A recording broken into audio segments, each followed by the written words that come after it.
Welcome to the Vegan Squad Health and Fitness Summit. I am John Thomas, aka the Bodybuilding Vegan, and I am so glad you are here. We have so much information, knowledge, experience to share with you, and I'm so excited for all that you're about to get to learn. Make sure you guys stay until the end of the videos. There is a huge special going on. If you haven't already taken part in it, it will be in the description box down below.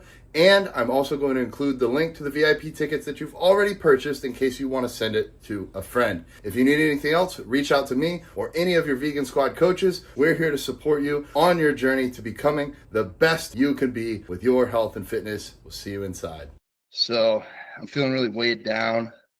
I think it's time to take the shirt off and just bust out here because I am not in a corporate job. I've got vegan tattooed on the side of my head. I got a mohawk. I've gotten on the phone and done little video calls with my financial advisor. He's like, you're the only guy to do this without a shirt. I have met with CEOs here. I've signed clients like this. Really, I'm just trying to make you guys laugh before you fall asleep, before we hop into the presentation. So, can vegans build muscle? We're about to find out. Vegan Bodybuilding 101. Basically, I've written this for a younger me that wishes someone had pulled me aside and shown me this back when I got started. So let's hop right in. All right, who am I? I don't even have my name on here. I'm John Thomas, but really I go by the Bodybuilding Vegan. I've been vegan for 20 years. So you'll notice here, I've been vegan 20 years, 18 years bodybuilding. I actually found veganism first. And that'll create a cool story, I think, that can go into the next page. I've been coaching for about half a decade now. I've helped about 500 people on their fitness journey, the majority of which are vegans. I've probably helped directly 500 vegans, though. And I am the founder of the Vegan Squad community and the Vegan Squad coaching team. And I am just really, really happy to be here today. There's literally nowhere else in the world I'd rather be. So thank you guys for being here. All right. So I just want to get some input from you guys. How many years have you been vegan? If we want to drop it in the chat, let's see if we got anybody here that beats me.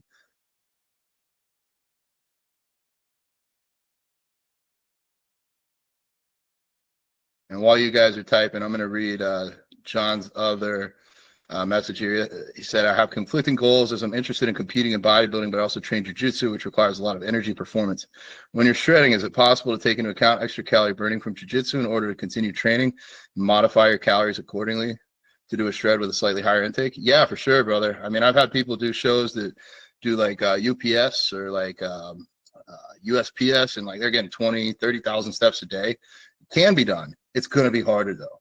All right, Don, 9 years. John, we got 9. Maya, so close to 1 year, 2 years into bodybuilding. Melissa, almost at a decade. Denise at 39. Let's go. That's like more than double me. Like, I can't even believe that. That's let's go. Dustin, 4 years. Gabby, 6. Wolf, 6. Susanna going into 8 years. Charlie, plant-based journey started 30 years ago. This month, 17 years vegan. Let's go. Ashley, 8 months. Man, we got like 100 years in the chat. Let's go, everybody. Thank you guys for being vegan. Sincerely, I think this is how we're going to make the world a better place before we die. All right. Cool. And how many years have you guys been? Oh, we got Jess, 7-ish years as well. How many years have we been bodybuilding?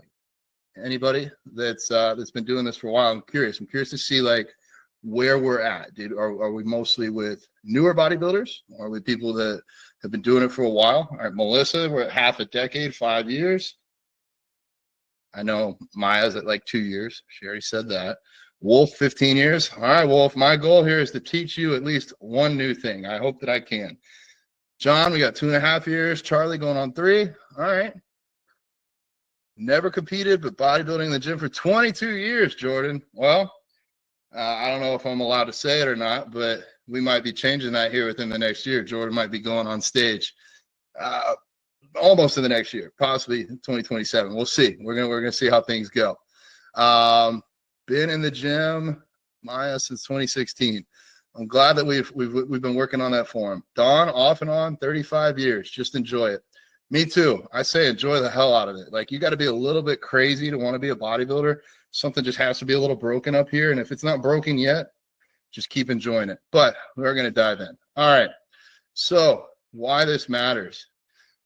Can vegans build muscle? Yes. Can you get enough protein? Yes. Does meat give you superpowers? No. There's so many times where people are like, well, I have to eat chicken. I'm like, what the hell's in chicken that you can't get somewhere else? There's really literally nothing. Is it harder?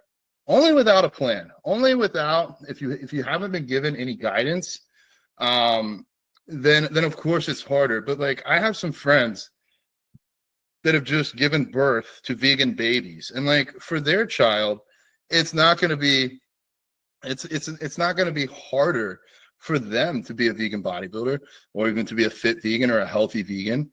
For them, that's all they're going to know. If you learn only how to be a non-plant-based bodybuilder, then of course you're going to have to learn something new to be a vegan bodybuilder. But it doesn't mean it's harder. And in fact, I'm going to argue it's healthier to be plant-based. So I think your competition career could be longer as a plant-based lifter. We already recover better. So there's a lot of things in there. If you haven't seen The Game Changers, it's a good documentary you want to check out. So some myths. Vegans can't get strong. I swear, my very first day in the gym, like first day in a commercial gym, there's a 250-pound bodybuilder there. He was the head trainer at this Anytime Fitness in Little Gainesville, Florida. And he asked me a little bit about my training. I basically had no clue what the fuck I was doing. And then he asked me about my diet, and I recounted the day's meals. And he's like, where's the meat? And I was like, oh, I'm vegan. I don't eat meat. And he goes, you will never build any muscle for as long as you don't eat meat. And I'm 15. I had been training at home for like maybe a year. And some of y'all are laughing. The thing is, though, I believed him 100%. I believed him as much as, hey, the sky is blue. Vegans can't build muscle, including you. And that rhymed. But really, I believed him. Why not? This guy was a freaking monster. He was he played in the Canadian NFL. Like, I remember a lot about this guy. I remember watching him on the Smith machine press rep out 335, just cranking it out like it was like a warm up. And I thought he must be right. So I decided I'm just going to work out for fun. I probably won't build any muscle. Turns out, and that my whole origin story, he was wrong. And this wasn't really necessarily to prove him wrong, but the reason I think I became the bodybuilding vegan is to show other people that you don't have to feel like you're going to be held back by being plant-based. So I've quite often wondered on my journey, would I be a better bodybuilder if I'd eaten meat? Would I have achieved more? And frankly, I'm going to be honest with you guys, I don't think I have the best genetics in the world. However, I've worked with some athletes that do have good genetics, and they absolutely dominate plant-based. And I've taken some athletes that weren't vegan, helped them make the switch, and they dominated. And so that proves to me that genetics really matter, but being plant-based doesn't hold you back whatsoever. All right, moving through these. Plant protein is incomplete. That's another big one that I'm just going to harp on here for just a moment. Not one day in my life have I sat down and looked at the amino acid profile on beans or on rice or on tofu or on seitan and been like, oh no, it's an incomplete protein. This is going to be a problem. Our bodies aren't that inefficient to where if we just go eat plants, we're not going to be able to build any protein. Look at like animals that literally do just eat grass, like cows, horses, then we got gorillas, elephants. Like, they're not struggling to build protein or to build muscle with the protein that they get in. So why would we be any different? And there's tons of vegan sources. And just because you have less of one amino acid at one meal doesn't mean you won't pick it up at the next one. So like, I really want to beat that into everybody's heads, especially the vegans here, that it's okay to not worry and micromanage your proteins. Like, get in enough protein. If you get enough a day, do not have to worry about it being incomplete or complete, especially if you eat varied sources. Like, if you come to me and you're like, well, John, all I do is eat black beans all day long. That's it. No rice, no bread, no tofu, nothing else, just black beans. I'm a black bean bodybuilder. Then you might have some issues, but probably you're not even going to die. Like, you might just have some gastrointestinal distress because there's a lot of fiber in beans, but we'll get to that later. So moving right along, you need animal products to build muscle. Nope. Vegan diets cause weakness. Nope. It's too expensive. Have you compared tofu to steak? Nope. All right. So I want to see, what did I miss? Have you guys personally been told any other myths about veganism and training, or Maya's going to black bean bodybuilder? There we go. Like, have you guys encountered any myths that either held you back or that you think are funny? I'd love to hear them in the chat here. Remember, I said I'm gonna keep picking on you guys. We gotta have interaction here to keep this going. So, have you guys heard any other myths that you want me to dispel? There's really not been any that I haven't been able to take care of so far. All right, good one here, Melissa. Last coach told her to reduce the amount of tofu she was eating to keep her estrogen down. So, great point.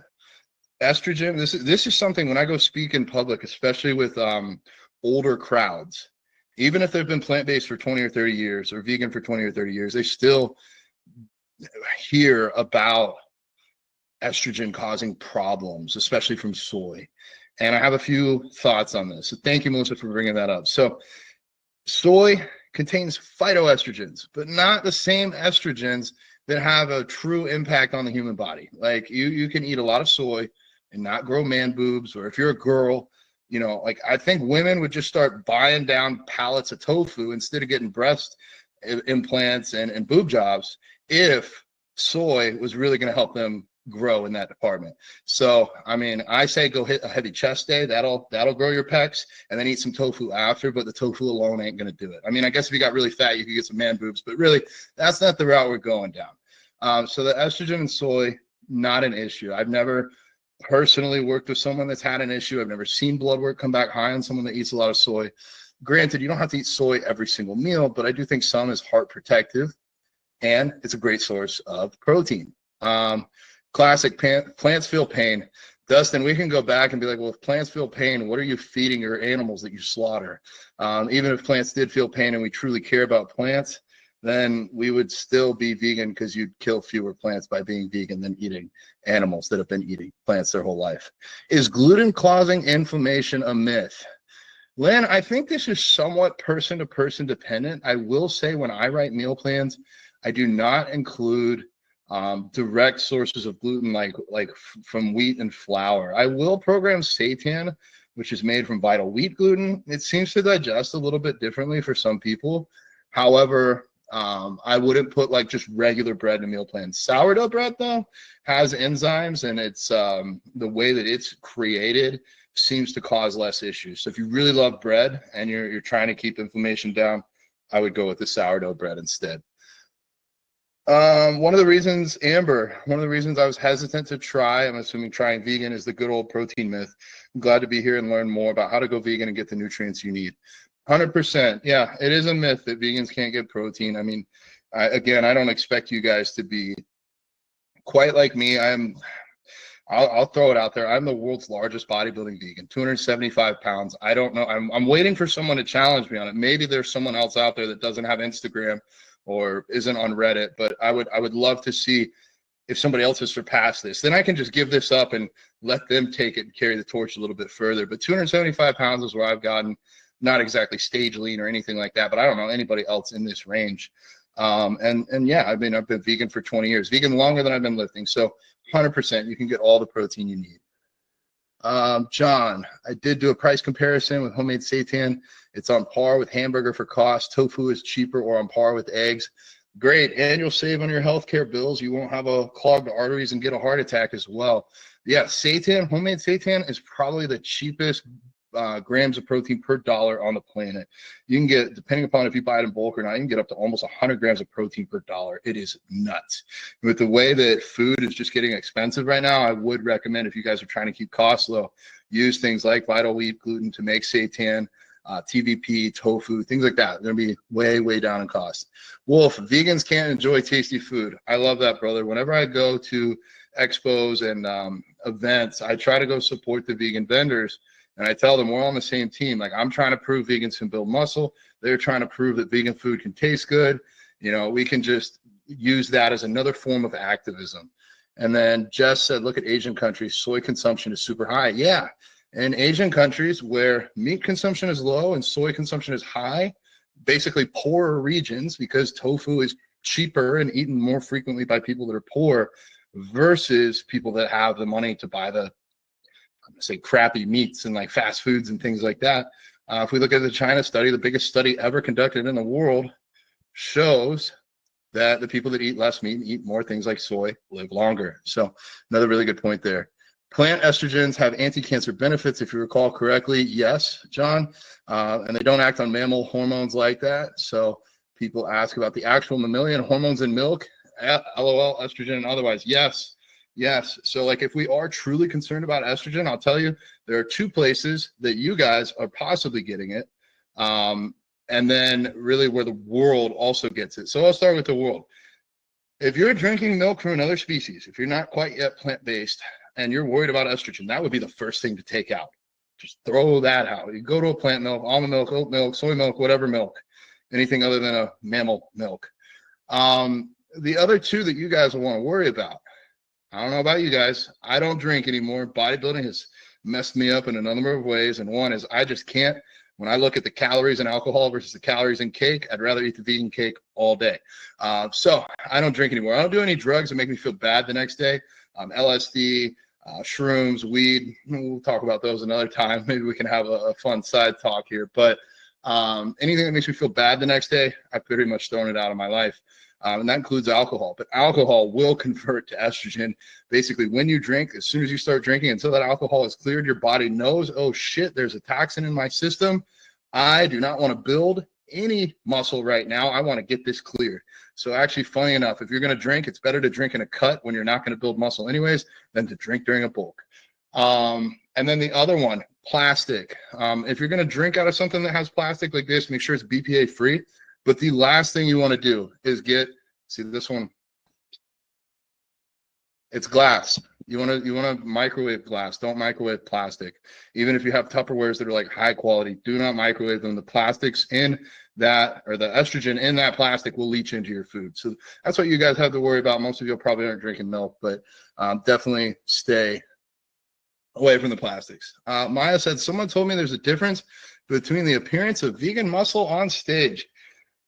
It brings me back. I had a judge one time pull me aside. He's also a member of my little local gym here. And he came up to me and he's like, dude, you looked great at your show.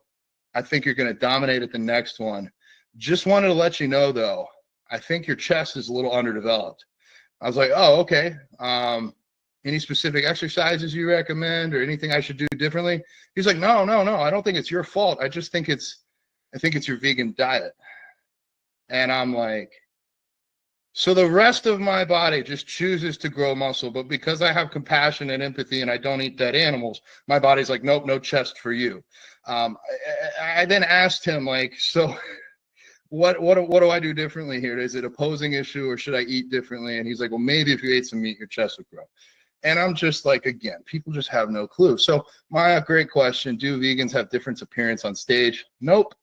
And I think the best case in point right now is take a look at Tory Washington. He's 52 or 53, and he just qualified for the men's physique Olympia as a natural athlete. I'm going to be fully forthright and honest with everyone here. I am not a natural athlete. That's why I'm the largest vegan bodybuilder in the world. A lot of vegans won't go down that route. But Tory is still a natural athlete and qualified for the Mr. Olympia. If he can do that, clearly vegan muscles don't look any different. The difference is we just don't have a lot of people willing to be bodybuilders that are vegan and go up on stage against other people. Jordan perfectly said veganism is real healthcare. I believe that. John, it's hilarious how many meat eaters have expressed concerns about estrogen man boobs when they already have man boobs. Great. Alcohol is a poison and causes cancer for sure, by Jess. I think, my own personal beliefs, you guys can throw this out if you want, but I really don't think alcohol is good for you, even in small quantities. Anti-soy people aren't ready here. They need to stop drinking to avoid estrogen. Alcohol does stop weight loss for up to 72 hours. I don't know if it'll do that. I think even in a cut, our bodies are still going to use those calories. Like if you're on a deserted island and all you have is beer, drink the beer. Like it'll get you by for a little bit. At least it'll make your experience better until you get off the deserted island. All right.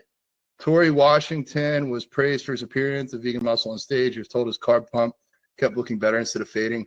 Honestly, Maya, I think that could be just some due to his coaching and his ability to know his body and how to push it. I don't know if because really, think about it this way. When we carb up, whether a vegan athlete or a non-vegan athlete, when we carb up, carbs are almost always plant-based. Really, unless you're getting a little bit of carbs from the lactose in milk. So All right. All right. We're going to keep moving forward here. You guys are awesome. Thank you for doing this. I could probably talk all day, so I just don't want to run into the next call. Any truth to the idea that vegans have better stamina in the bedroom? So I believe that, Wolf. I mean, I wasn't really active at 13, so I can't really say. But there might be some other people that have converted that can give before and afters. But what that really, I believe, comes down to is blood flow. And if you have great blood flow, it goes to all areas of your body. I mean, we can reverse this. A lot of bodybuilders have tried the drug Cialis because it is it's like a PDE5 inhibitor or something along those lines. Basically, it allows blood to flow better throughout all areas of your body. So it would help if you're in the bedroom, but would also help if you're in the gym. So basically, no reason to believe that wouldn't be the same for veganism. All right. We're going to dive in. I'm hopefully going to teach you something that's not just laughter. Truth about vegan muscle. You can build muscle as effectively as anyone else. Yep. Unique advantages, I think, in the recovery and inflammation reduction. And we grow the same way that everyone else does. We got to eat enough. We got to train hard and recover well. And so I've spent several years of my life hanging around non-vegan bodybuilders to learn the things that some vegans just haven't implemented. A lot of them don't train hard enough. I'm going to be honest with you guys. That is a huge barrier to entry. And the reason I believe that most people don't train hard enough is because eating, like putting food in your mouth, chewing and swallowing, not that hard. Now, if you're going through like a life-altering breakup or someone you really cared about just died, then it gets harder to do it, but it's still just chewing and swallowing. And it's whether or not you do that according to your plan. Not that hard. Like maybe for some people it's difficult to get it done, but it's not very hard. Most people can eat. I mean, if we look at the United States as a whole, most people can eat. However, training hard, training to failure, that is hard. Training as if your best friend or your wife or your significant other or your child's life depended upon it for one more rep, that's not easy. A lot of people aren't willing to do that. So I think that's where we as vegans can step up and show people. And sometimes I will think about the animals I have for them tattooed on my hand so that when I'm on a really fucking hard set of squats or something, I'm like, I'm going to get one more rep for them. And it's a way to just play this game. I don't think I'd be as good of a bodybuilder today if the whole world went vegan. I wouldn't really have a reason to do it. So, all right, if I were to start over, I would hire a coach. Second, I would hire a coach. Third, I would hire a coach. And then I'd go hire another coach. This is not a sales pitch. It's just honesty. I worked for about 10 years by myself before hiring my first coach. And I seriously think that in the 2 years, Nick, that I worked with a decent coach, but not even the best, I made more progress than in that first 10 years. So real quick, if we can just say yes or no, if you've worked with a coach before, I'm just a little bit curious where you guys are at to see if you guys have already had some formal training or not. Okay. All right. Amber, we got yes. Charlie Foxtrot, we got yes. Charlie, is that your actual name? Like, because when I was learning the phonetic alphabet, we'd have Charlie and Foxtrot. Just curious. Don said yes. Wolf said yes. Melissa, yes. Jordan, yes. Dustin, working with one now. John, hiring a coach. Was a game changer, resulted in fitness, becoming a lifestyle. Susanna, yes. All right, cool. We work with a lot of trained individuals. So now I have my work cut out for me. Won't let you change it. No worries. I'm just curious. You guys have all been trained before. So again, I'm going to try and show you some things that maybe you haven't heard before. I'm going to try and bring as much value as possible. I've had several. I view coaching as more than just bodybuilding. Like I've had a coach that helped me get my retirement accounts together and know what to invest in and how to save my money, basically a financial advisor. I had somebody that used to come over with my whole family and try and keep us from killing one another, basically a life coach. I've had many in my former and current relationships, coaches to help in relationships, basically therapists for couples therapy. And so I think anytime you want to get ahead in life, anytime you want to better yourself, it's good to bring in an expert into the room with whatever field you're trying to be in. So let's see. If I were to start over, I'd hire a coach. I would not try things like vegan keto. It works. It does. I've done it. It's just stupid. Our bodies are meant to run on carbs. Maybe you need to run a little higher on fat, but really nobody needs to be doing vegan keto. There are healthier and better ways to get shredded. I've learned to listen to my body. That took like 17 out of 18 years of my bodybuilding journey.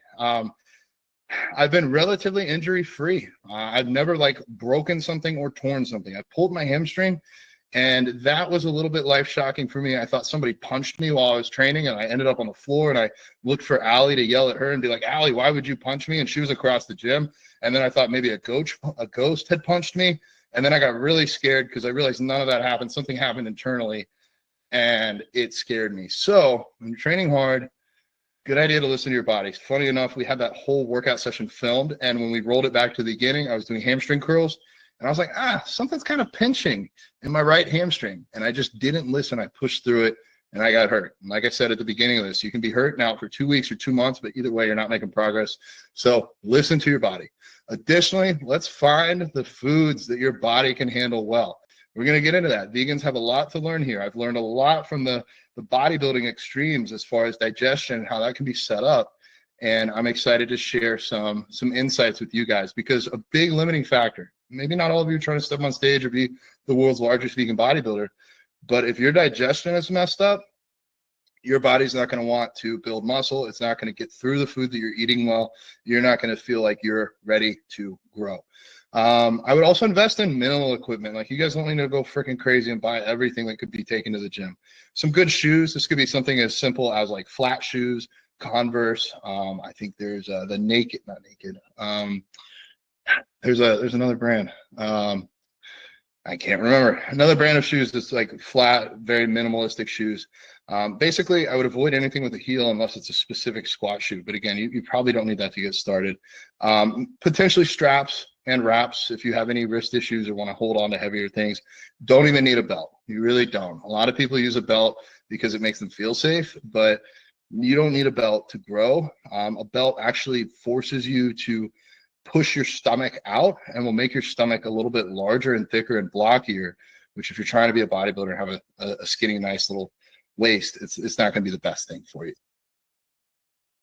Additionally, I would use more than just the scale. That was what I did when I was getting ready for my first bodybuilding show. I just looked at the scale. If the number didn't go down, I did more cardio. If the number didn't go down, I took away food.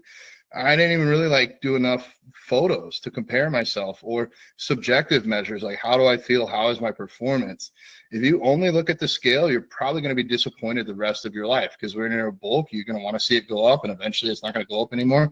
When you're in a cut, it's going to go down for a while. Then you're either going to get lean. But I've got clients that have gotten shredded, and they're like, I'm upset the scale didn't go down this week. And I'm like, if it goes down a pound every week for forever, you eventually die. You're just gone. So it can't always go down, and that's okay. I would use a food scale. Jesus Christ. You guys want to see how far off you are on your food? Set a thing of peanut butter on the scale, tear it, and take out exactly 32 grams, a serving of peanut butter. You will be surprised just how far off you are from reality. I'm actually going to be bringing that to events to show people. They just have no clue how much a serving of food is. I would film my lifts. If you're not filming your lifts, you don't know how you look when you're training. Even if you're not sending it to a coach, you will not know how you look if you don't take the video. It might feel good in your head and look like shit, and it might also feel horrible in your head and look great. You won't know unless you film it. I would also stop program hopping, whether it's a week, a month, every 3 months, a quarter.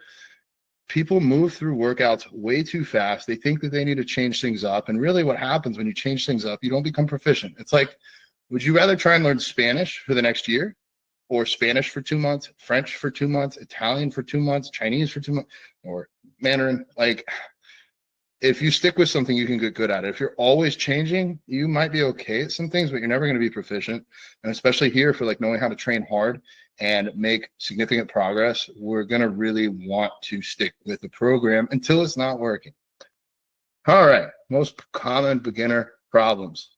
This is what I typically see with clients. They're either not tracking their food, they don't hit their protein, they don't log their lifts. That's another thing. If we're not making progress, and really, how do you know if you're making progress if you're not tracking? Logging lifts is huge. Random workouts, again, just switching around. Too much cardio, doing it alone, not having either a training partner or a coach to help push you through those harder sessions.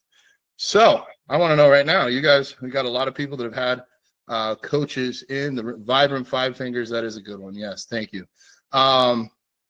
So does anybody here track their food? Does anybody here log their lifts? I want to see where you guys are at with that, because those are huge things that if you haven't done before, they're going to help.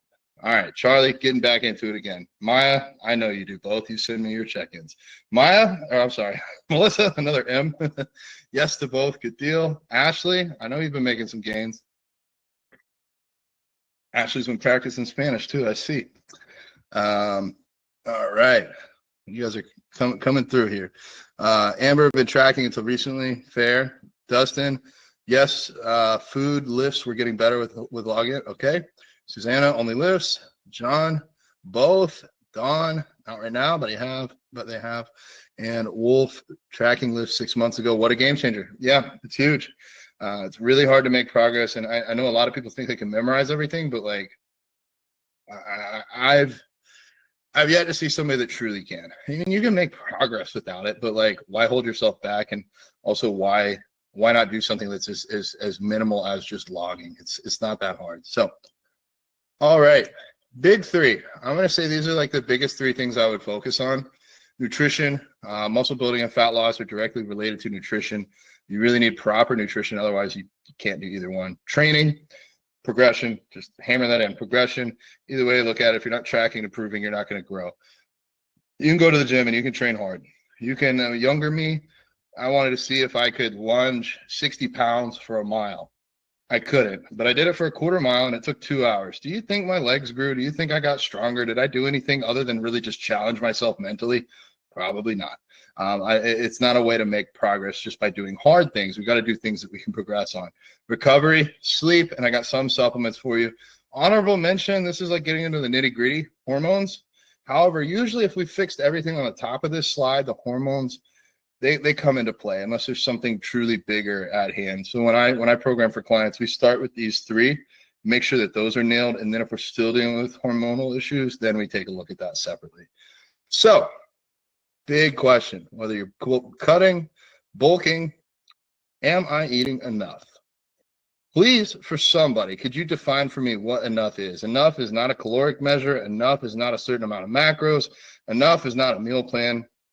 Back when I used to work at GNC, people would come in all the time looking for something to fix them. The fat-sided people would come in and tell me they barely eat anything and they just can't lose weight.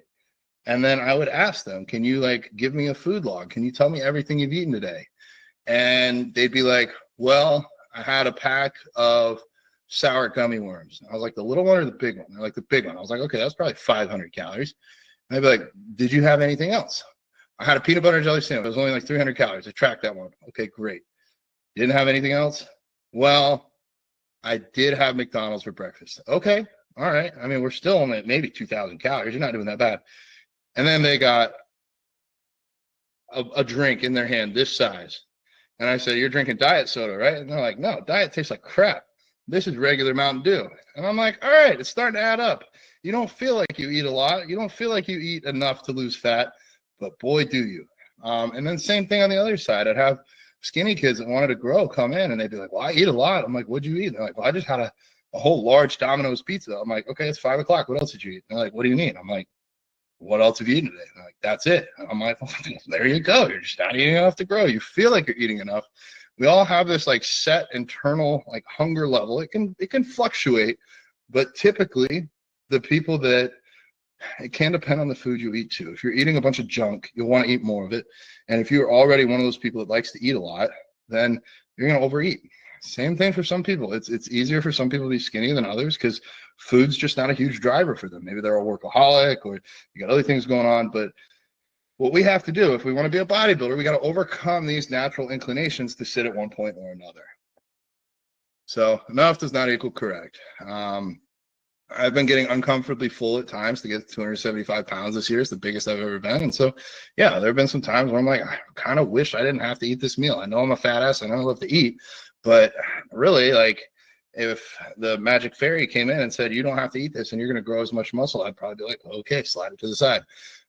So you might just have to lean into things that are a little bit hard. Bodybuilding is not always easy. Changing your physique is not always easy. But I personally feel like the ability to be a better activist, to be able to learn and grow with my body and to be able to help other people through experimenting with things like this, for me, it's worth it. So hunger, not inherently a bad thing. In fact, when I have clients check in and they're like, I have no hunger, That to me is usually like a red flag, like what's going on? Either the food's not digesting well, they are sick, they're extremely stressed out, major life event is happening.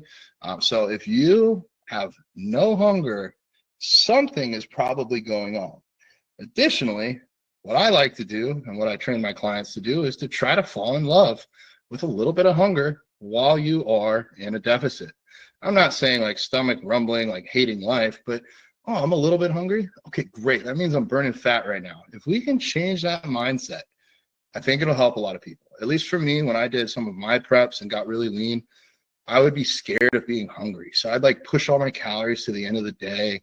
And I would basically kind of starve throughout the beginning and then be uncomfortably full at night. And I realized that I was just working so hard to avoid feeling like hunger. And at the end of the day, if you can change that, if you can embrace a little bit of hunger, I think you'll do really well. All right. I have been talking a lot. I will give you guys a chance to hop in here. You guys can help me and see what I missed. So vegans can't get enough protein.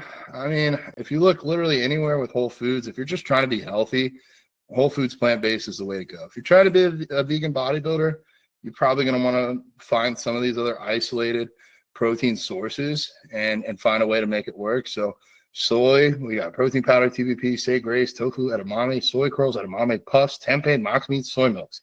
Soy has a lot. Pea, we got pea protein powder. There's some mock meats that use pea. Rice, there are protein powders. Honestly, I don't love them. They're a little bit chalky. Wheat, we got like seitan, mock meats. And then also some trace sources, vegetables, nuts, seeds, grains, nutritional yeast, peas, beans, legumes, nuts again, oats, whole grains, nutritional yeast. I think this got copied twice. Fava bean proteins. There's some fava bean tofu out there now. And then I think also there's one other. There's the mung bean. That's like in the Just Egg products. So did I miss any? Are there any of the protein products that you guys like? Because I would definitely like to go ahead and add to this list if there's anything that I missed.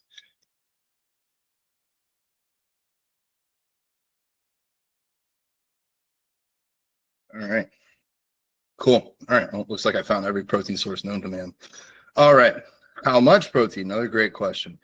So again, for average health, really not that much at all, 40, 50 grams a day if you're just trying to be healthy. But this is tailored towards vegan bodybuilding. I would say in your bulking phases, around a gram per pound of body weight per day is reasonable.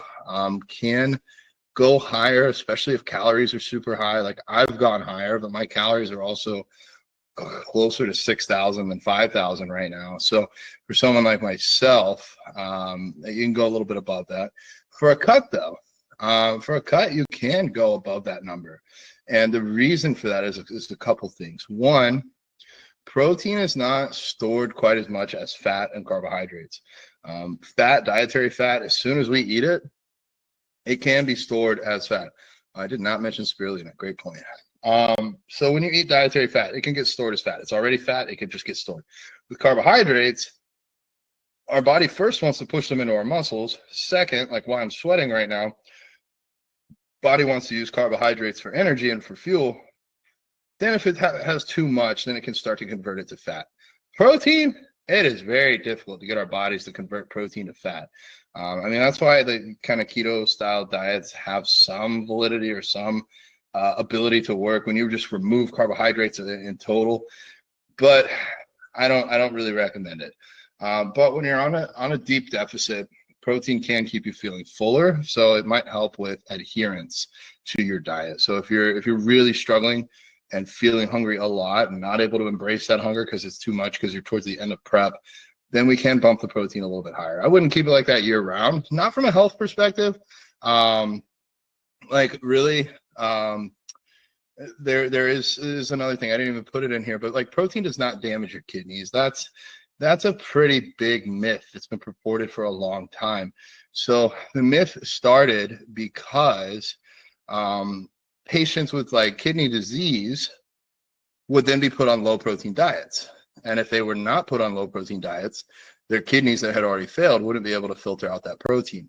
However, there is correlation here, but not causation in this study, like, or in this mindset of thinking. It's not that the protein caused the damage to the kidneys. It's that once the kidneys are damaged, they can't filter the protein.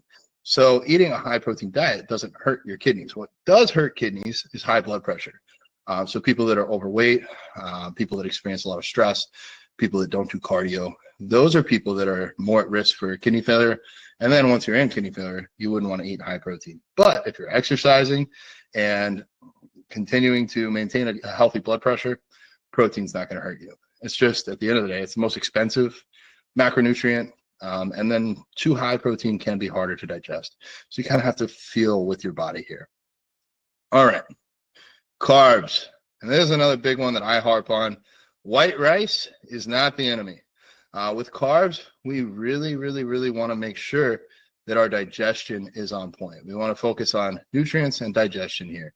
When you're bulking, you do want to keep an eye on the fiber and focus on your digestion. It's harder to keep digestion good on a bulk, in my opinion, than on a cut. It's almost just like you're putting a lot of fuel into the fire. So we want to make sure that fuel passes and digests well. So if you're eating a lot and you're in a bulk, or you need to eat a lot and you're having trouble in a bulk, I would focus on things like white rice, rice cakes, rice noodles, cream of rice. Clearly, a lot of rice. It digests well. Potatoes, all kinds work. Sweet potatoes, white potatoes, whatever kind of potato you prefer. Intra-workout carb sources, I would do things like either highly branched cyclic dextrin or Gatorade. You could possibly even do some fruit juice while you're training. You could do fruit juices on the side. Some breakfast cereals, I typically try to find rice or corn-based ones. Those digest better than the wheat-based cereals. Some pasta can work. Again, it kind of depends on you. I'd rather see you do like a sourdough bread, bananas, watermelons, all great options there. Best carbs for cutting. So conversely, when we cut, we want to find carbs that still digest well for us and keep you full. So like a big one that I tell my clients a lot of times is like broccoli. It just doesn't digest well for most people. Actually, we can do a study right here. How many people do get broccoli? When they eat broccoli, do they get any digestive distress? I'll just go ahead and pop in and say, yes, I do. John, for example, here, I do want to hit this. I'll get back to it in just a second. All right. So looks like we got a little bit of a mix of yeses and nos here. It really just depends on you. And so it's good for you to know exactly what works for you. So, all right, clearly we got a little bit of a split room. And that's another thing I've noticed, like planning diets for clients over the years, is like, I don't have like a single template that I can pull from and say, this is going to work for you. You want to see how your digestion is after each meal. So, all right, go back. Filling but not overly fibrous veggies and fruits is what I would stick to when you are on a cut. So squash, zucchini, spinach. I put fresh is best. Like really from a nutritional standpoint, frozen is just fine, but fresh is going to be a little bit more high in volume, so it'll keep you fuller. Oats, berries, strawberries are the king here. Strawberries for the win because they contain the least amount of calories for the most amount of weight. Cucumbers, mushrooms, edamame pasta, shirataki noodles, any of those that digest well, you can definitely plan into your cut and it'll keep you feeling fuller for longer. So, John, you had mentioned here that you would recommend not using seitan as the only protein source because it is low in lysine, which is an essential amino acid. But if you're getting legumes like tofu, for example, you should be good. I would agree. I wouldn't eat seitan for breakfast, lunch, dinner, snacks, and that's the only thing. But if you are getting other things, even the vegetables on this screen will contain some lysine. You'll get it through other areas. I've never found for myself or any of my clients for any amino acids to be like the bottleneck that prevents growth. As long as we're still getting plenty of protein, I mean, a gram per pound of body weight a day is a lot. As long as we're getting anywhere near that range, it's not going to hold us back on our growth. All right. Fats. I say eat them, not drink them. And you can get things like olive oil. They're not inherently unhealthy, at least in my opinion, at least from what I've seen from blood work that I've seen from clients that eat olive oil occasionally. It's just not going to keep you as full or have as many micronutrients as things like avocados, nuts, seeds, nut butters. So typically, that's what I would program into my diet. And again, I'm not the only area that I am an extremist or that I am like militant on is it vegan? Like I've eaten a vegan fried Oreo. I've eaten some vegan French fries. Actually, I grew up on that. That was one of the only things that I could find when I was 13 and 14 at like middle school and high school that was vegan. So you can live off of these other foods, but from a bodybuilding perspective, I would typically, like, I was going to write a meal plan and follow it. The avocados, nuts, seeds, those would be things that I put in my meal plan that I eat every day. But then, of course, for a meal off, maybe on the weekend or with the family or whatever, I'll eat other things. I'm just saying, when you're building this out, like, I probably wouldn't just like drench every meal in olive oil and make that my only fat source. All right, digestive support. This might be new for some people. This was really big for me, especially when calories were getting high. I found that this unique approach here really helped me. So getting some vegan yogurt daily, or refrigerated probiotics from a place like Whole Foods, at least once per day. This seems to just help with overall digestion and keep my stomach feeling happy. Sauerkraut or kimchi or kombucha can be another option that you can add on top of that. You don't have to even eat this like the sauerkraut or the kimchi. You don't have to mix it in with your meal. You can just have it on the side. Does also help with digestion, those fermented foods.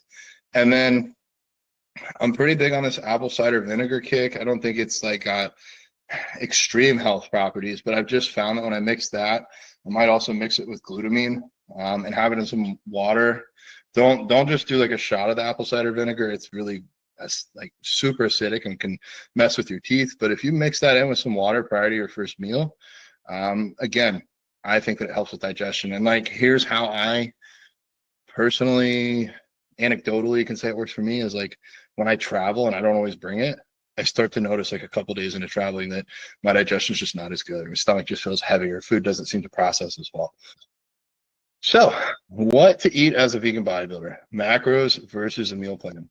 So, when you're first getting started, like if you're pretty new, most of the people on this call are not, but people might be watching the recording, so you got to be careful for them too. Meal plans, a little bit easier and faster to get started. Basically guaranteed results, but they are less flexible. Macros got a lot more flexibility here. You can basically program anything, but that also means that there's more room for error. A lot of the processed foods as well. I swear, like sometimes I'll look on labels and I'll be like, there's no way this is accurate. This is either way too much food or way too little food for what it's saying, or I've just seen downright wrong math. Like your proteins, your carbs, and your fats should equal a calorie number. Like if a food has 10 grams of protein, 10 grams of carbs, 10 grams of fat, we can multiply 4 calories per gram of protein, 4 calories per gram of carbs, 9 calories per gram of fat. I don't know what this food that I just made up is, but it would have a calorie number, but sometimes that's way off. And so if you're going to be swapping in lots of like different processed foods in and out, just more room for error. Doesn't mean you can't still grow. Doesn't mean you still can't get shredded. But it makes it a little bit harder. It makes it harder to basically steer the ship that you're on. So I think if you were brand new, again, taking this back to like what I wish I knew at the start, probably first couple months, I'd start with a meal plan. I'd start with something that I know is going to work, or that a coach had prescribed for me, or that I had put together that I was going to be able to follow. And then as I'm comfortable with that, and big part, I know how well each of those foods, or at least each of those meals, are digesting for me, then I can start making swaps. Maybe I take out sweet potatoes and I try pasta. Does it digest well? Yes or no? I'm doing rice right now. It works great. And then next week, I'm like, let me try some quinoa. But oh no, my digestion's way off. And like, I've had this happen with a client. She wanted to switch from white rice to quinoa. And literally after one day, she was in so much digestive distress that she's like, I never want to eat quinoa again. Put me back on rice. So this way, if you're looking for like the fastest route to success, start with a meal plan, start learning about macros, and make those swaps based on your digestion and what feels good for you. Clear with the broccoli, we have differing opinions here. All right. Maya said she likes miso paste for fermented because she does not like the vinegary or pickle flavors of fermented foods. Okay, great. All right. So right now, is anybody following a meal plan or using macros or some combination? Just a little bit curious.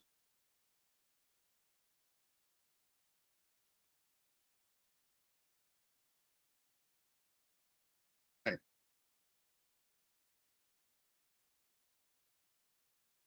Melissa, you're gonna have to give out some of your recipes because they are really freaking awesome.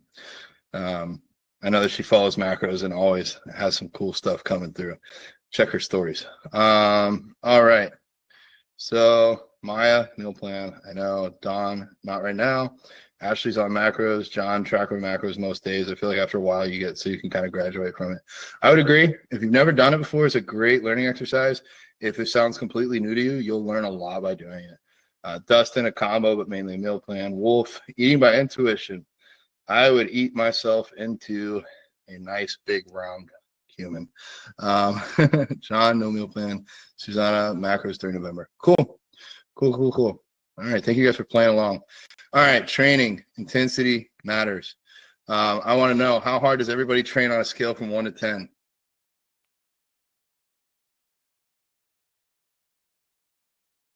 10 being like gun to your head, you could not get another rep with good form. 8.5, that's honest. Ashley, 7. Charlie, we got an 8. Dustin, we got an 8. Don, a 7. Amber, during your session, trying at least an 8. Alex, 8. All right, 7 to 10, depending upon your week. Okay, 7. 5 for Wolf. Shoot for 8.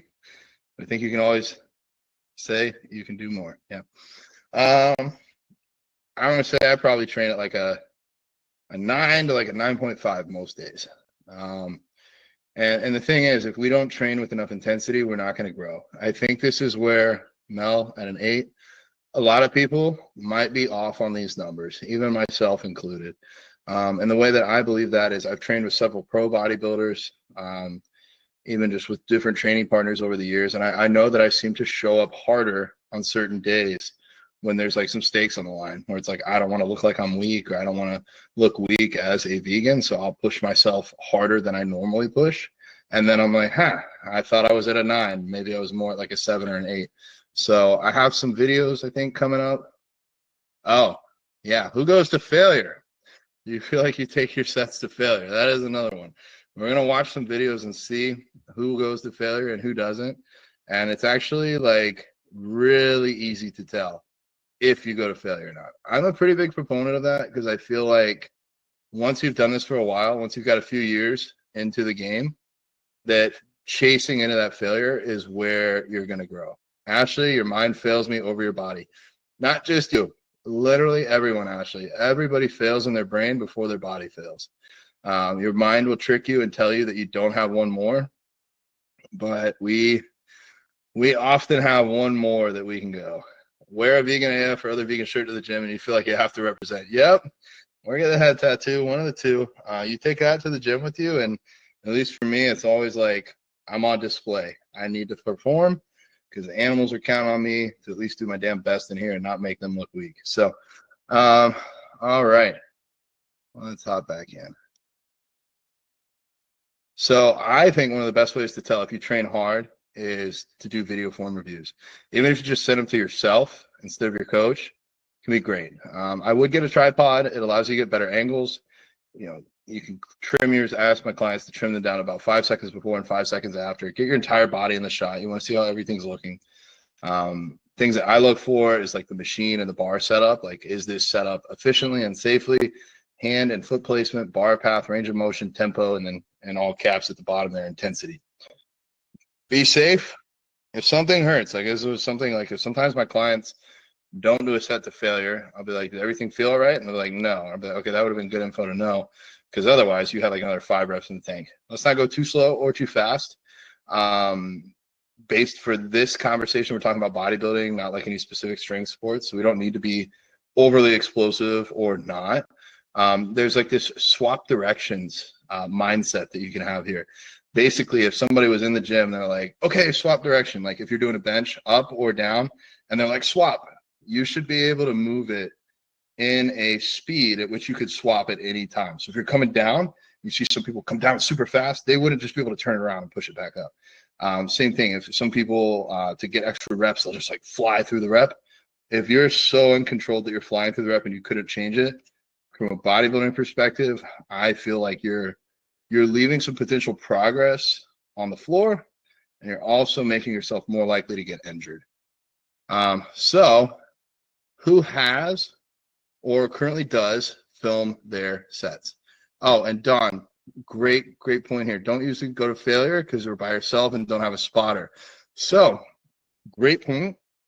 We want to be safe. Actually, I just saw some guy died, I think, on a cruise ship, bench, maybe it wasn't a cruise ship, it was apartment gym, something, hotel gym, and he died bench pressing without a spotter.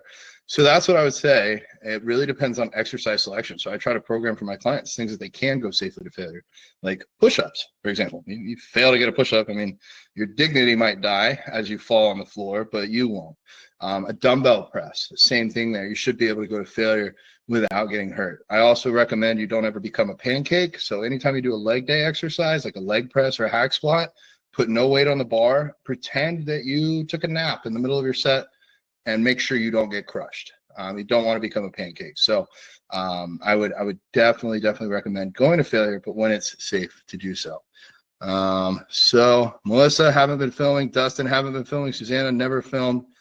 Ashley films for her coach. Dustin, don't film every time, once or twice a week. Charlie used to film once a week. New gym and limited time. Maya films. So I'll tell you guys, sometimes I'll go to film a set for a client. I'll be like, oh my God, that's how that looked. I need to do better. If you're not filming, you really don't know just how great you can be doing. So I definitely recommend that you guys film at least as often as humanly possible.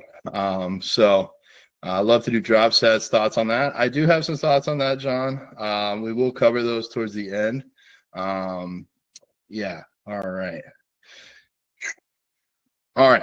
So I'm going to film. These are a little old, but I've got some submissions here. This is from a younger Maya before competing. She's grown a little bit since here. So I have seen this. It's just been a very long time. I like most of the setup that I'm seeing here. I feel like, oh, you know, that's how she like moved forward just a little bit. I will tell you, if you move during the lift, it's usually where you should start the next one at. So if I were her and I was going back to that gym, I'd notice how her shoe just kind of lines up right on that line, and I'd start there. Outside of that, I'm pretty happy with what I'm seeing here. I think she might be able to just get like a slight bit more of a stretch on some of these reps, but you'll notice how it's controlled. She's not flying through it. She's like basically controlling the weight instead of letting the weight control her. So yeah, not bad here. And then let's see. Okay, Maya, I know I used this in another video, so please don't hate me, but could have done probably another rep or two there. We didn't get to failure because we didn't actually try and fail to get that next rep. So this is an old video. She's done a lot more since then. All right, we got Melissa here on a horizontal leg press. And this, again, guys, is why it's so important to film, because how it feels might not be how it looks. So I like her positioning and her setup here. I would say this is probably more targeting her glutes than anything else. But I know this is a pain in the butt machine to get set up, but we could be going like another inch or two lower here. So that's just another thing that you guys will be able to see when you film yourselves, or when you submit your footage to a coach. They'll be able to help you kind of pick apart what we're doing and set it up in a way that's more advantageous. So here I would say everything looks solid. Control looks good.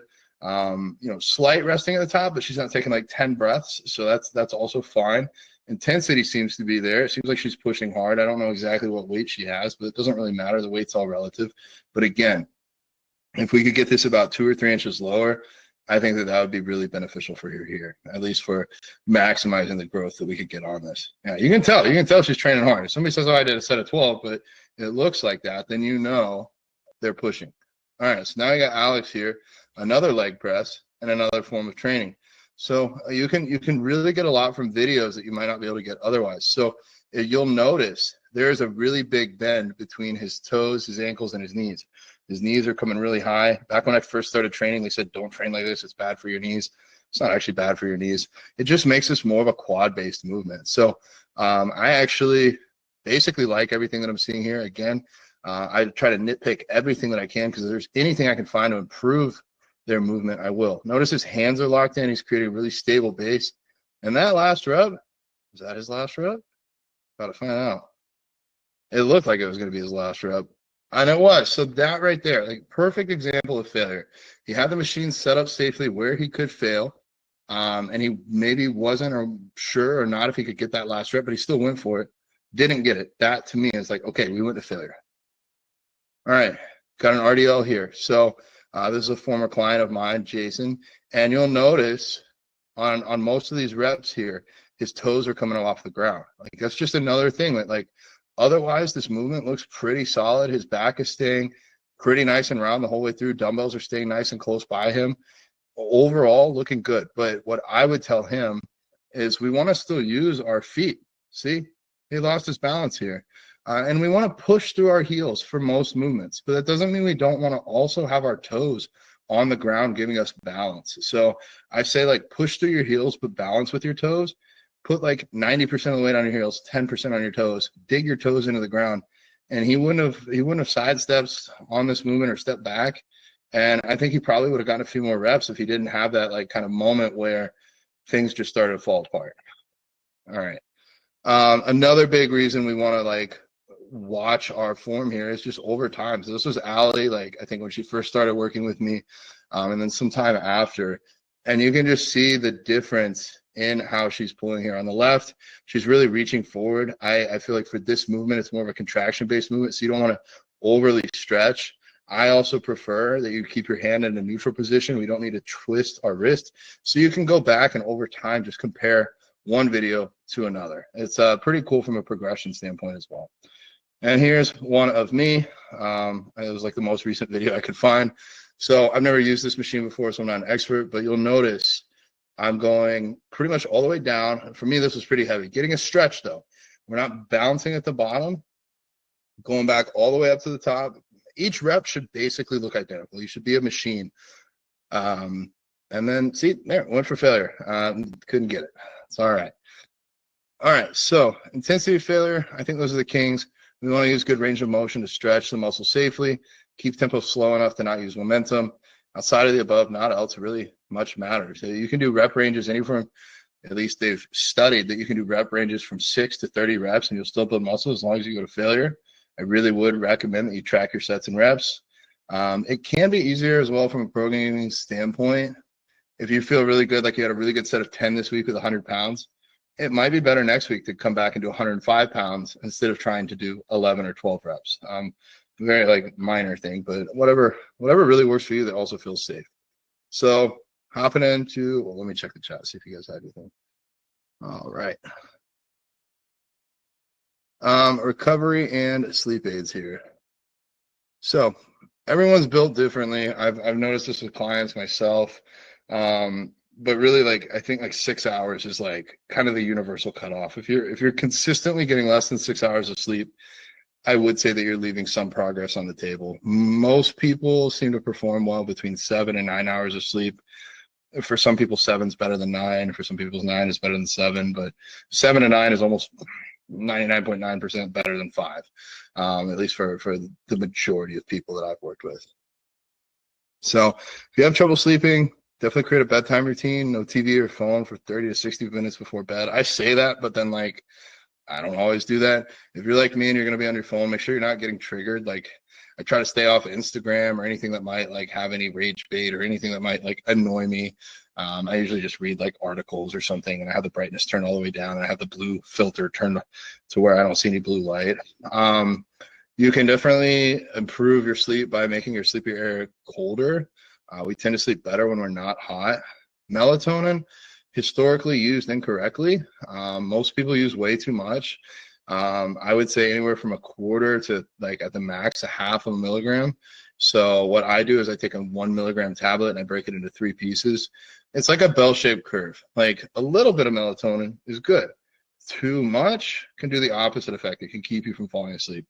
Even if you have great sleep though, I really do recommend, like if you guys are taking notes, magnesium glycinate, 1 to 2 hours before bed, 100 to 300 milligrams is a really good starting point. Magnesium is an electrolyte, and it will help you become calmer for sleep, get deeper sleep in my opinion, but it also has some performance benefits as well. It can help prevent cramping while you're training. So another really good one to add in there if you're not already. Outside of that, vitamin D. I've done a lot of blood work, and this is like the only one that consistently comes back low. Not even worried about B12 for most vegans or most athletes in general, but vitamin D across the board comes back low. Creatine, dirt cheap, 5 to 10 grams a day. Helps with your muscular output, helps with brain health.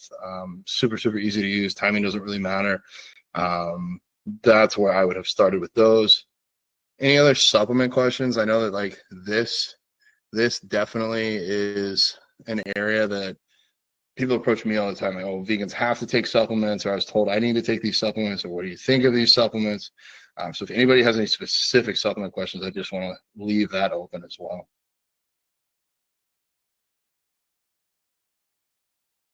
Yeah, creatine, anything specifically about it, Charlie? Like the thought process on it, or dosing, or use? I would say, like, for most people, 5 to 10 grams a day seems to work really well. If you're a bigger individual, closer to 10. If you're 100 pounds, closer to 5. Um, the science behind L-glutamine and what it does for your gut health. Good question. I used to think, because back when I first started this, people said glutamine will help you grow bigger muscles, but based on everything I've seen, that's not true. Glutamine, from my understanding, it helps repair and can be used by your body to help repair like your intestinal and gut lining. So I'm not a scientist. I'm not a doctor. I'll mix it in with my morning drink and I seem to get better digestion from it. But I wouldn't use it for like muscle building or things like that. So if you have gut health, I know that several people have improved their gut health by using L-glutamine. So it is one that you can. Kayla, essential amino acids. Good question. So EAAs, I do like them while I'm training. You technically will get all the EAAs you need, basically the essential amino acids just from your meals. But if you're training really hard and possibly training really long, I would say anything much over an hour, it wouldn't hurt you at all to add 10 or 15 grams of EAAs. It's not the cheapest supplement out there, so I'd sometimes tell like new people that, if you don't have the money for this, like don't worry about it. Don't feel like you're gonna hold yourself back. But if you do, I would say that is a worthy investment.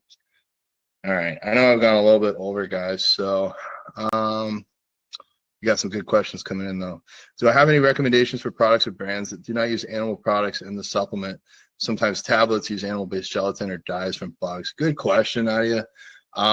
So for like protein, pre-workouts, they have a creatine line. I use Veg Nutrition. I'm a sponsored athlete with them. You can use code BodybuildingVegan. Reach out to me, though, if you have any specifics. Questions on that. But other than that, when I order, you'll just, as a vegan, I'm sure you probably already know this, you just get really good at reading labels. And I look for what the capsule is made out of. Like cellulose is going to be a vegan option. Usually tablets are pretty safe, but it's the capsules, like the pull apart capsules, that are more likely to have gelatin.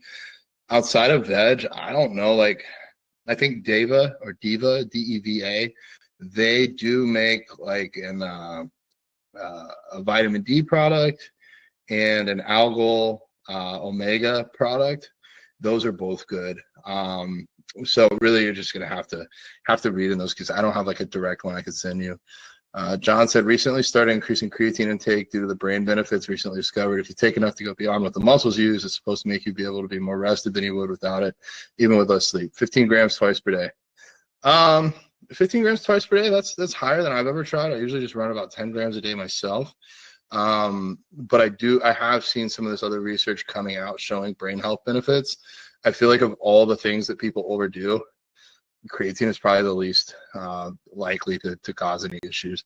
Do I think creatine is a good aid when building? Yay or nay, Charlie? Thank you for clarifying. I would take creatine year round. I mean, I've taken creatine year round for over a decade now. Because when you're building, it's going to help with output, but also when you're cutting, it's going to help you with retaining that muscle. So I would definitely keep creatine in year round. It's also, I mean, it's dirt cheap. If it was $100 a container, that'd be a little bit different, but it's like one of the cheapest supplements you can find.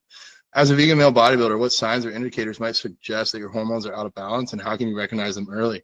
Wolf, best thing is to get blood work done. I know you, so I'd be happy to help you with it there.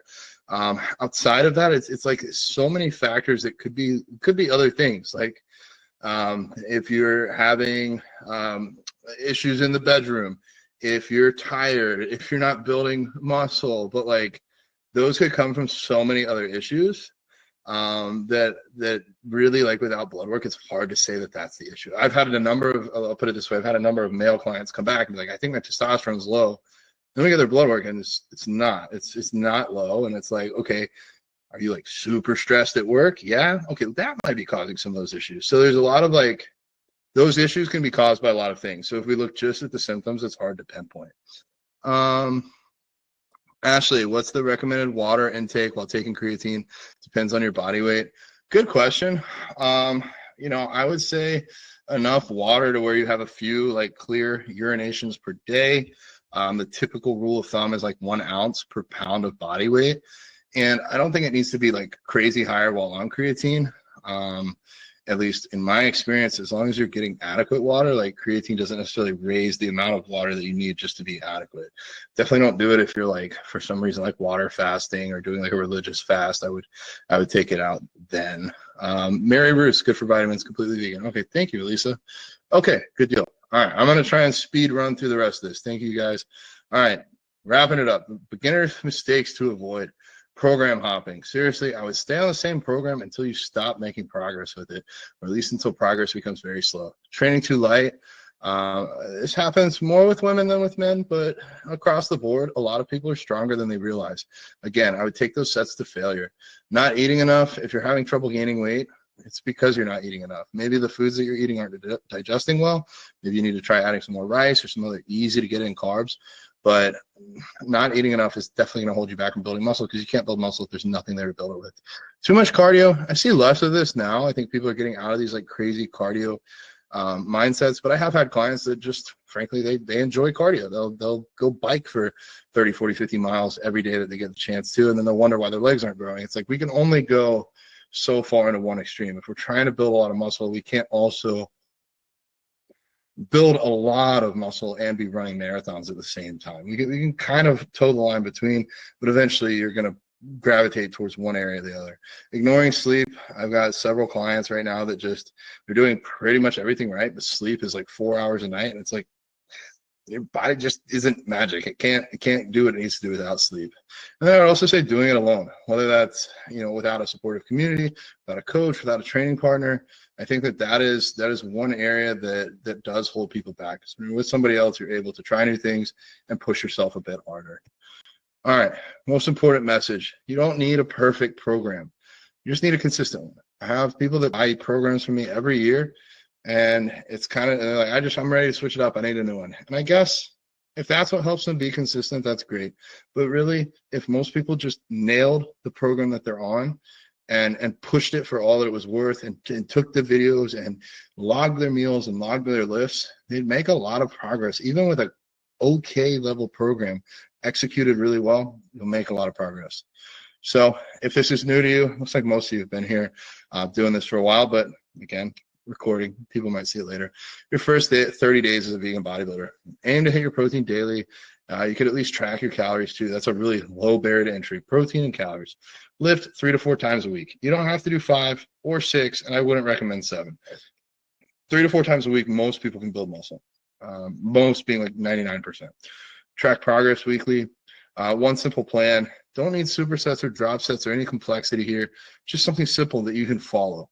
Add complexity later. So we were talking about it a little bit before, John, adding drop sets and things like that. In my experience, not in a cut. If you're trying to lose body fat, that's like the last time that you want to put your body through that type of strain. Frankly, I mostly do supersets or drop sets.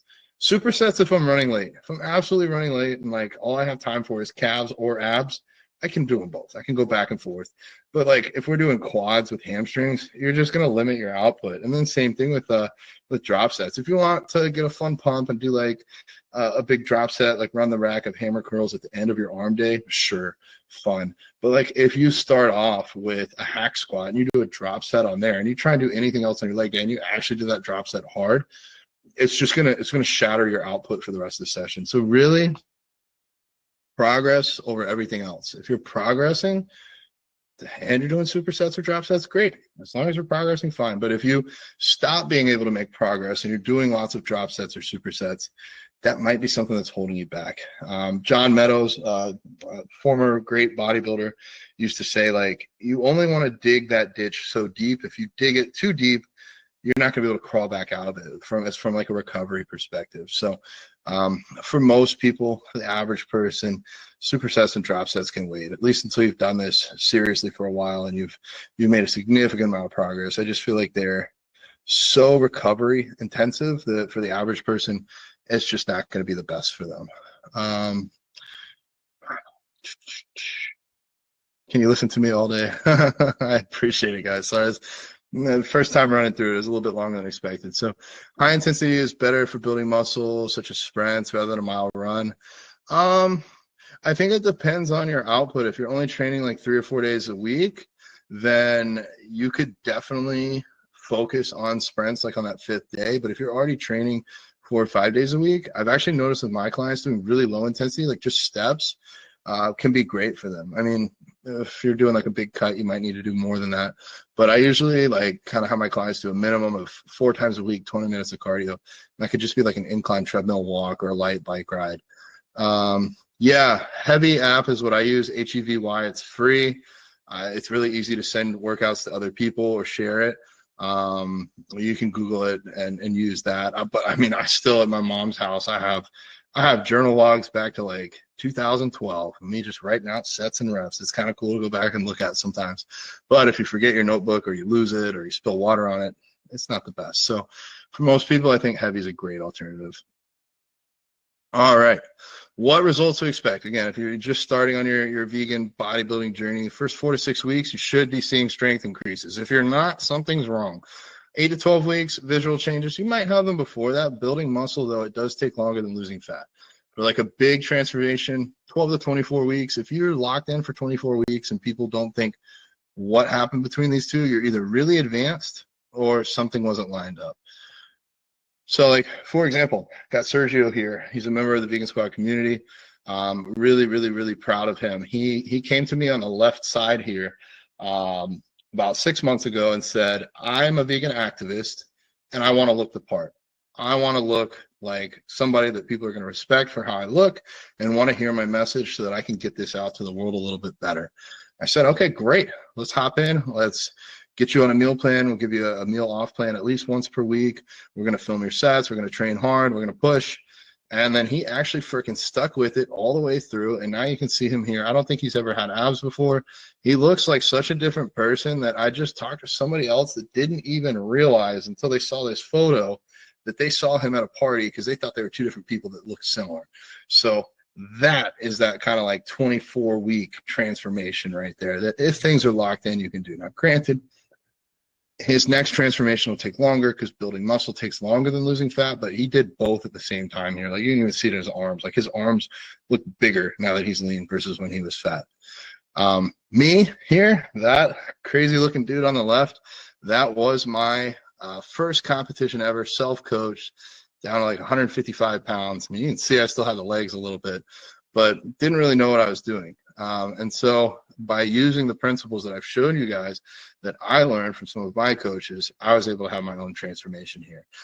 Really focusing, like that was one of the big things when I got my coach was, one, trying some foods I hadn't tried before.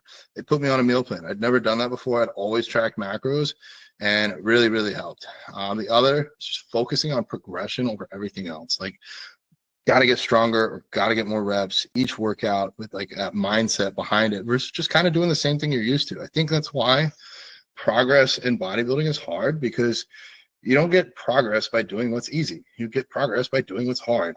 The workouts never get easier. The weight just gets heavier as you get stronger. So you don't have to do this alone. Most beginners struggle because they guess. Coaching does remove some of the guesswork. The structure that we provide will allow you to have some speed. Accountability goes in hand with consistency. The more you stick to things, the better you're going to do. And your community, whether it's a coach or like the Vegan Squad community, I think it helps with the longevity. I think finding like your people, whether it's your peers in the gym or some people online that get you, I think that's really going to help you guys stick this out, because bodybuilding is honestly a little bit extreme. So finding some other nut jobs that want to do it with you, I think really does make it a little bit more of a fun process. So steps to the stage, like what your first bodybuilder journey could look like.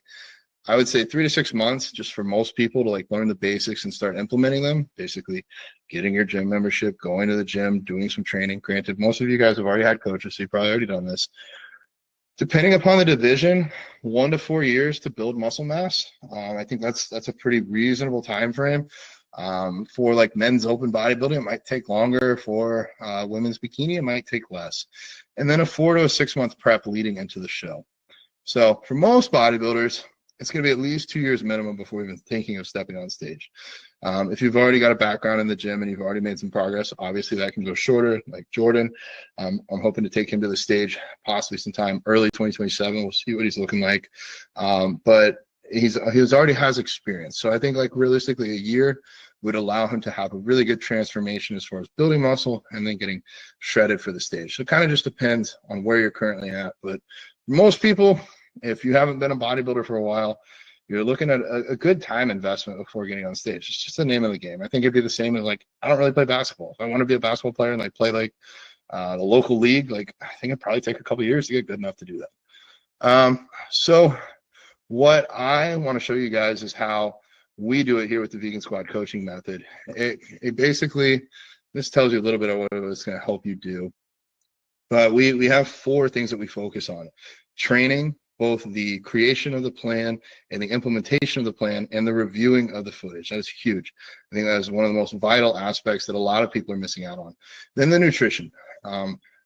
Again, depending upon where you're at in your bodybuilding journey, that might look like a meal plan, might look like a macro-based plan. We got some people doing intuitive eating. I think, you got to know yourself and where you're going to stick and where you can be most consistent.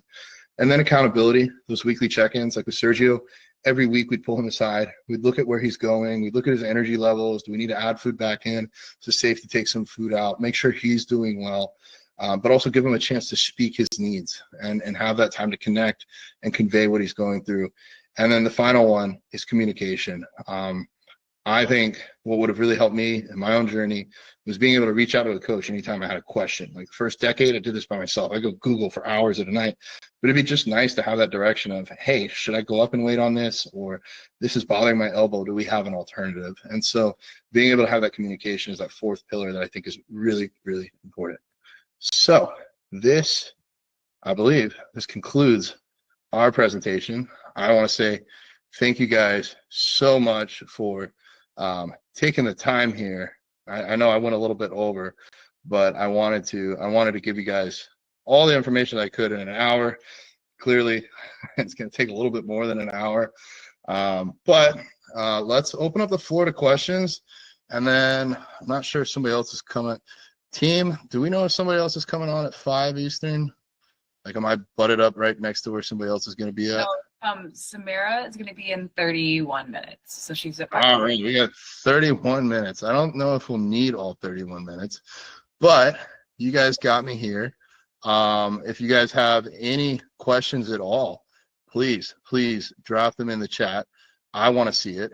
And I also want to let you guys know, I founded the Vegan Squad team so that we could do things like what we did with Sergio. Like, I really want to put vegans on the map.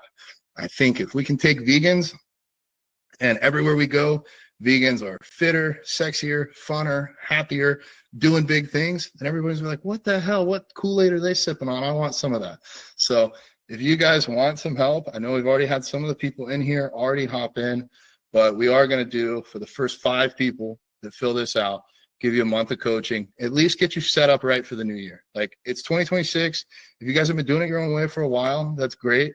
If you haven't worked with a coach that does what we do with the Vegan Squad method, I would say now is literally the time. This is the universe giving you your signal.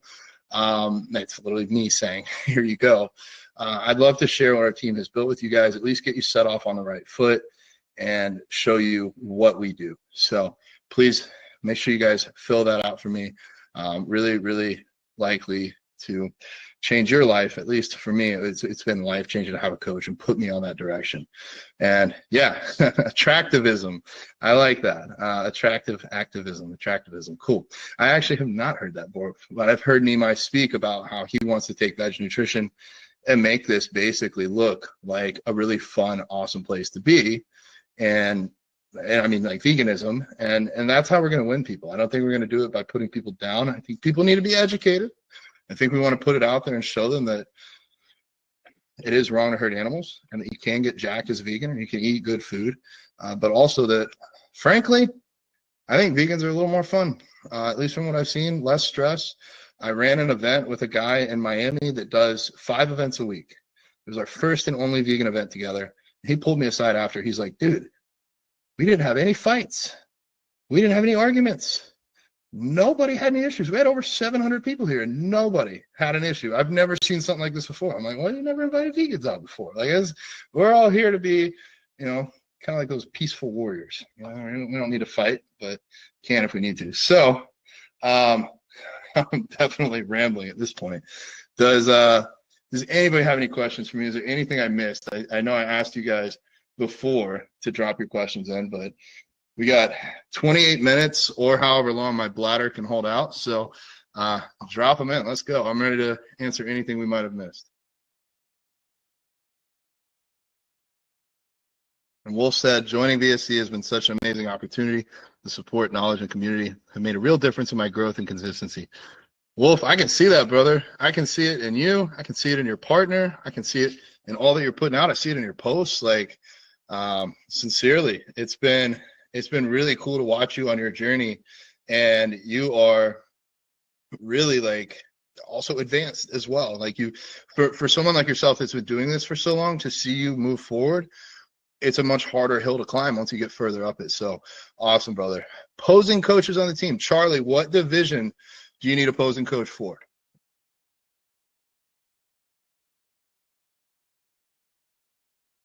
If you don't know that, that's okay.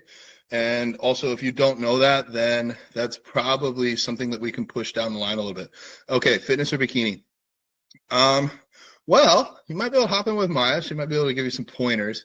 But what I will say is that posing is its own beast in and of itself.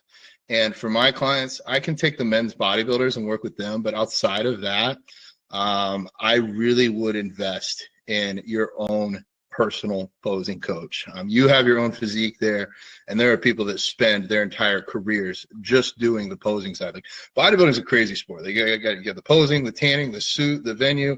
It's a lot. So Charlie, now I don't even know if that's actually your name or not. Reach out to me and I can pair you with a couple different posing coaches, or you can reach out to Maya and she can show you hers. This is one thing that I do outsource just because I am not an expert in posing. I haven't spent my whole life doing that. So, John, how do you discipline yourself to drink the 1 to 2 gallons of water we're supposed to drink? You always struggle with your water discipline. Fair. I mean, this thing makes it easy. It's a half gallon. So I'll usually drink like 2 of these in a day.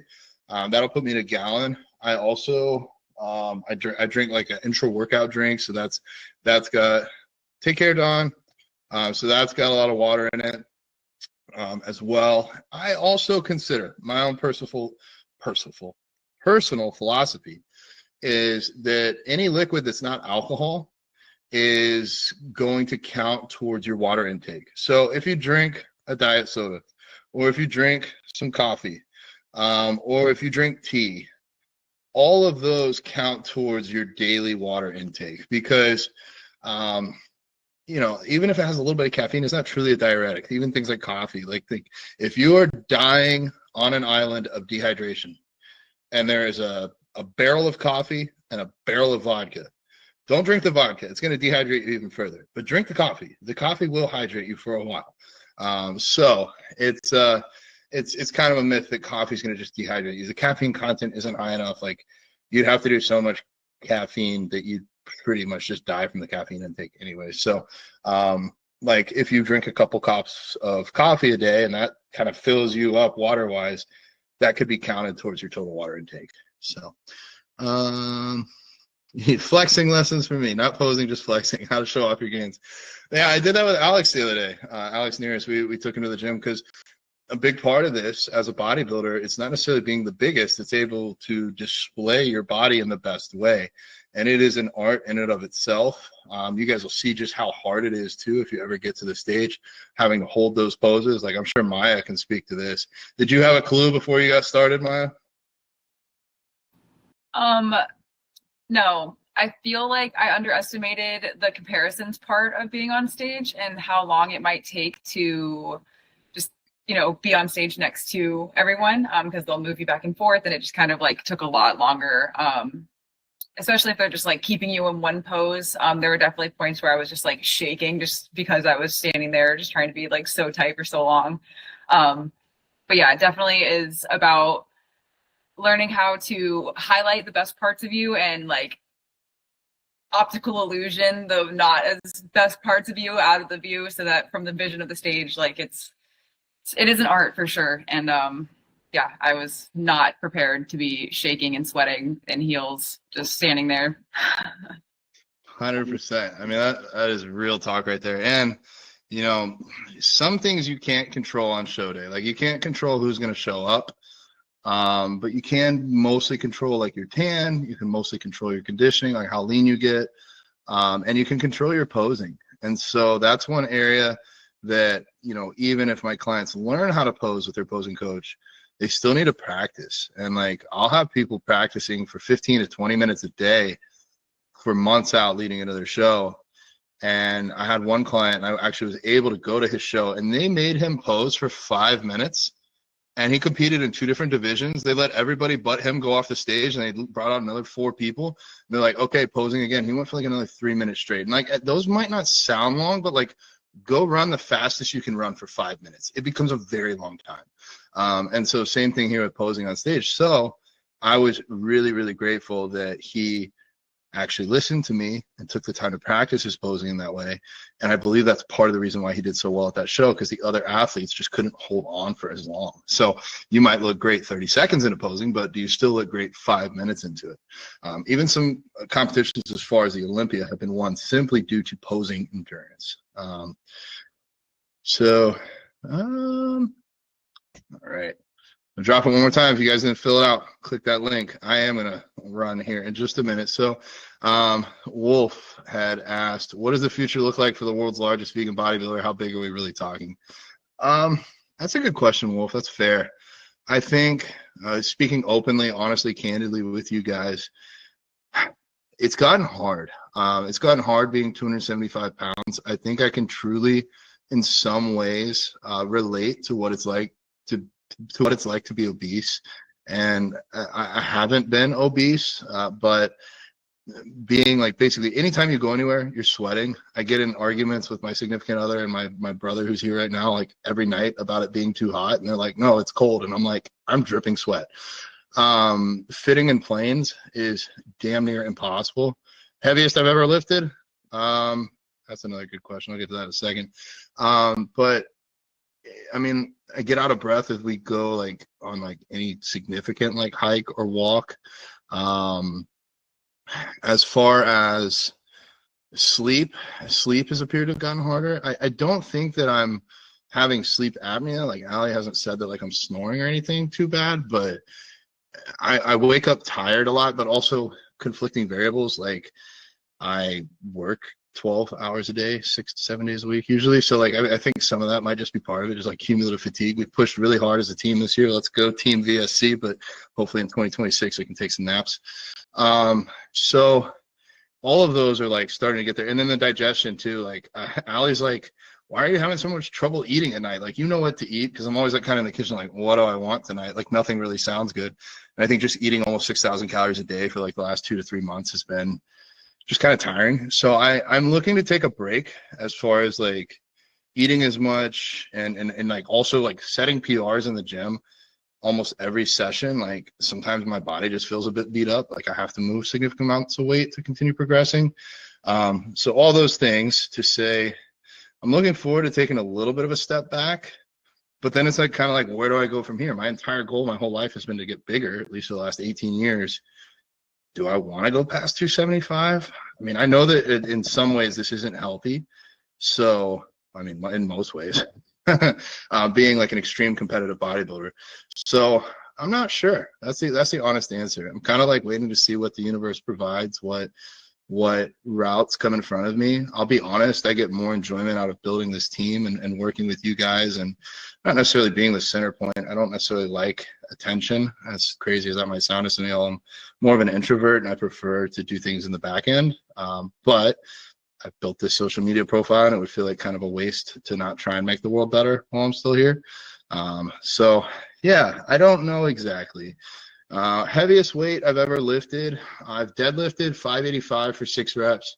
I've squatted 585 for 6 reps. I dumbbell bench pressed 160 pounds in each hands for 5 reps last week. That was pretty heavy. The weights were trying to fall off because the dumbbells don't go heavy enough, so I have to strap weights on them. It just like becomes this like game of like things just get harder to do. Like there's not even heavy enough dumbbells at most gyms. Do I ever plan on stopping steroids? What's the usual stopping age for enhanced bodybuilders? That's a good question, Ashley. I will probably be on like TRT for the rest of my life. I think that's pretty common for ex-competitive bodybuilders to just do like a doctor's prescribed amount of testosterone, like what your body would naturally produce on its own. And that's the other thing. Once you go into that realm of enhanced bodybuilding and using performance enhancing drugs, it allows you to push the ceiling higher. But once you've pushed that ceiling higher, like in the way that I have, I won't be able to push it higher unless I continue to use the drugs. So I will take periods of time for heart health and just health in general to come off everything. I do that at least for several months out of the year.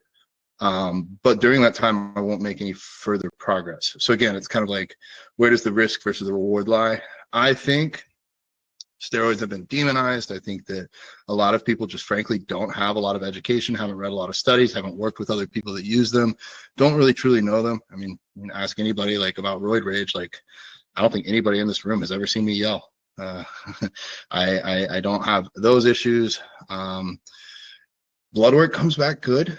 Another reason why I really wanted to, and I was for a couple of years trying to be the ambassador of bringing plant-based into the competitive bodybuilding world, because I thought maybe if I can get all these bodybuilders to go vegan, then maybe the rest of the world would want to like kind of take notes. But then I realized at that level, it's very hard to get a pro athlete that depends upon this sport to make money, or at least their identity, to give up what they've been told the whole time. So I'm very grateful that I became vegan before being a bodybuilder. I think if I found bodybuilding before I found veganism, there's a good chance I wouldn't be talking to you guys. Like, I think I could have come so deep entrenched in it that I listen to everybody else, you have to eat meat, and I might not be here. So all that to say, I don't exactly know. I'm figuring out each day, one day at a time.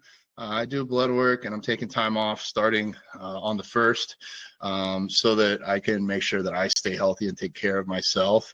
I do a pretty good job of maintaining strength in those phases, but I don't grow. So granted, I don't know if I want to get bigger than this. It's already a pain in the butt. So yeah, the extremes of bodybuilding, and this is me too. Like, you could go in a smaller division like men's physique, but I was always attracted to the biggest and craziest and most extremist.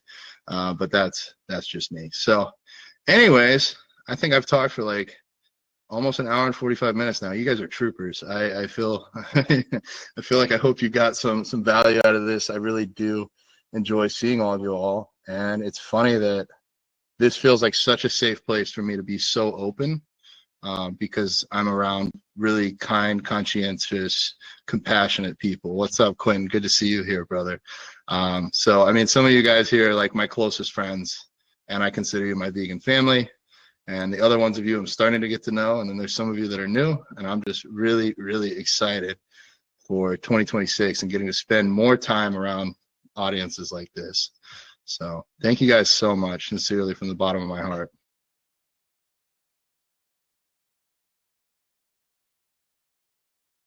All right, I'm gonna let you guys go in case you guys are coming to the next one. Give you guys a minute to get a break. I'm gonna end this recording. Sincerely though, if anybody has any questions whatsoever, I'm an open book. If you got anything going on, reach out to me. I want to be here to help. I want to be that resource that wasn't available for me when I was coming up on this journey. And I just want to make the world a little bit of a better place before I go, and allow the next people like Ashley on here to carry the torch a little bit further in her lifetime. So thank you, everybody. I love you all. Have the best day ever.